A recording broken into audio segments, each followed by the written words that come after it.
Welcome to the channel about news from around the world. While you subscribe and like it, we're going to start. Today, this mysterious story, similar to the mystery of the Bermuda Triangle, stirs the minds of many in the West. On the seas and oceans, round the clock back and forth goes a whole fleet of tankers carrying oil, and everyone has heard about it, but no one knows whose it is, and most importantly, where it is. However, Westerners certainly guess who this fleet belongs to, but they can't gather any evidence, and this makes them furious. It is possible to understand them in principle, hundreds of huge steel machines with length from 200 to 400 meters as if nothing happened are sailing the sea spaces, and all the praised Western satellites, fleet and intelligence cannot detect them. It's a miracle. However, we should pay tribute. Occasionally the West still manages to get on the trail of some company with 50 tankers registered to it. But here's the trouble, as soon as they are going to pin its tail, it turns out that the tankers have long been sold, and the firms that bought them have been renamed and disappeared in an unknown direction. Even the all-knowing Western insurers, who seemingly should have full information about all ships on the planet, only shrugged their shoulders and spread their hands. The Shadow Fleet, as it turned out, has its own insurance system, independent of the West. So why does the West go after the Shadow Fleet, which it considers Russian?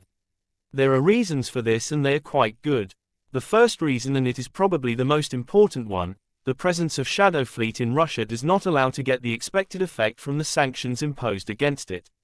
Tankers are freely traveling on the sea, transporting Russian oil and trading it far above the threshold of $60 per barrel set by Washington and Brussels. As a result, something unimaginable is happening. The West is trying so hard, making so many efforts, imposing various sanctions, and Russia does not react to all this. As it traded, so it continues to trade. As a result, the Russian economy is running like clockwork, and tax payments are faithfully dripping into the budget, helping to conduct the confrontation with the West. Second on the list, but not the second most important reason, is the fact that trade bypasses the Anglo-Saxons. Russian hydrocarbons are traded in the old grandfatherly way, goods in exchange for money, which means that Western exchanges, insurers and intermediaries are left with nothing.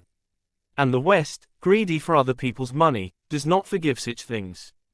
And the third reason directly overlaps with the first two. Such actions of Russia completely destroy the old myth about the power of the West. Accustomed for many decades to the fact that all their orders are obeyed unconditionally, and the orders given are not subject to discussion, they are now genuinely outraged that someone dared to get out of control. A very bad example, so the rest of the world will want to act like Russia, that is, in their own interests. And of course the American establishment cannot allow that. But the problem of the West today is that in recent years they have been accustomed to live according to Hollywood models, that is, to impress everyone with a beautiful picture and let dust in the eyes. And it turned out that the satellites, which in the cinema can easily find a car by number from orbit, in real life are helpless in front of a 400-meter tanker, which simply turned off the transponder. And how are they going to calculate our submarines?